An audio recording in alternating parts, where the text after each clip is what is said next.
حدیث میں آتا ہے، بخاری کی حدیث ہے، ان اللہ لا يقبل صلاۃ رجل مسبل ازارہ، اللہ اس شخص کی نماز قبول نہیں کرتے جو اپنے ازار کو ٹخنوں سے نیچے ڈھانپتا ہے۔ علماء نے اس حدیث کا مطلب یہ بیان کیا ہے کہ نماز قبول نہ کرنے کا مطلب یہ ہے کہ اس کی نماز پہ جو پراپر ثواب ملنا تھا وہ نہیں ملتا، اس کو فرض بہرحال ادا ہو جاتا ہے۔ تو اسی طرح یاد رکھیں، اچھا یہ جو نماز اللہ قبول نہیں کر رہے، کیوں نہیں کر رہے؟ اس لیے کہ ٹخنے ڈھانکنا گناہ ہے، بہت سخت گناہ ہے، اس کو تکبر قرار دیا گیا ہے۔ تو اسی طرح داڑھی کاٹنا بھی، داڑھی کاٹنا تو اس سے بھی بڑا گناہ ہے، کیونکہ تغییر خلق اللہ ہے۔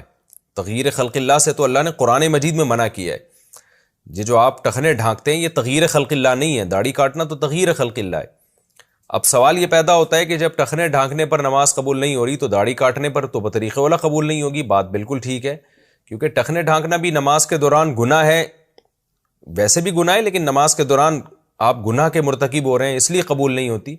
تو نماز کے دوران آپ کی اگر داڑھی نہیں ہے تو بھی آپ ایک گناہ کر رہے ہیں، تو اصول کا تقاضا یہی ہے کہ اس وقت بھی وہ نماز آپ کی قبول نہ ہو، اور قبول نہ ہونے کا مطلب میں نے بتا دیا کہ جو ثواب ملنا چاہیے وہ نہیں ملتا، فرض بہرحال ادا ہو جاتا ہے۔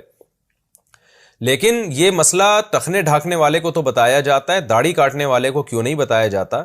اس کی وجہ یہ ہے کہ ٹخنے تو 2 منٹ میں انسان اوپر کر لے گا نا فولڈ کر کے، داڑھی کاٹنے والے تو ان کو اگر یہ مسئلہ یوں کہا جائے کہ جی ثواب نہیں ملتا تو وہ داڑھی رکھنا تو دور کی بات، ڈر یہ ہے کہ نماز سے بھی جائیں گے وہ۔ تو اس لیے ان کی حوصلہ افزائی کے لیے کہا جاتا ہے کہ چلو یار داڑھی کاٹتے ہو تو ایک گناہ کر رہے ہو، تو اب دوسرا گناہ کہ نماز بھی چھوڑ دو، یہ نہ کرو۔ تو ان کی حوصلہ افزائی کے لیے یہ مسئلہ بیان ہی نہیں کیا جاتا اس طریقے سے، اور پھر اللہ کی رحمت سے امید بھی لگائی جا سکتی ہے کہ قبول کرنے والا تو اللہ تعالیٰ ہے نا، تو اللہ اگر قبول کر لے تو ہمیں کیا جا رہا ہے۔ اور بہرحال فرض تو ذمے سے ساقط ہو ہی جاتا ہے، اور نماز کا کچھ نہ کچھ ثواب تو بہرحال ملتا ہے، جو اس کامل درجے کا ثواب ملنا چاہیے تھا وہ بہرحال نہیں ملتا، کیونکہ نماز کے دوران آپ گناہ کر رہے ہیں، داڑھی آپ کی کٹی ہوئی ہے۔ اس لیے علماء کہتے ہیں داڑھی کاٹنا ایک ایسا گناہ ہے جو 24 گھنٹے انسان کے ساتھ چپکا ہوا ہے۔ جتنے بھی گناہ ہیں نا کچھ دیر کے لیے ہوتے ہیں پھر ختم ہو جاتے ہیں، ان کے اثرات نحوست تو رہتی ہے لیکن وہ ختم ہو جاتے ہیں۔ داڑھی کاٹنا تو ایسا گناہ ہے جو 24 گھنٹے آپ کے ساتھ چپکا ہوا ہے۔ تو اس لیے داڑھی کاٹنے سے توبہ کرنی چاہیے۔ نبی صلی اللہ علیہ وسلم کی بخاری مسلم کی صحیح احادیث ہیں، چاروں ائمہ کا اس پر اتفاق ہے کہ کم سے کم ایک مچھ داڑھی رکھنا یہ واجب ہے۔ اعفوا اللحا وقصوا الشوارب، حدیث میں آتا ہے داڑیاں بڑھاؤ اور مونچھیں کم کرو، اور خالف الیہود والنصارى، یہود و نصارہ کی مخالفت کرو۔ تو یہ تغییر خلق اللہ ہے، اللہ کی تخلیق کو بگاڑنا ہے۔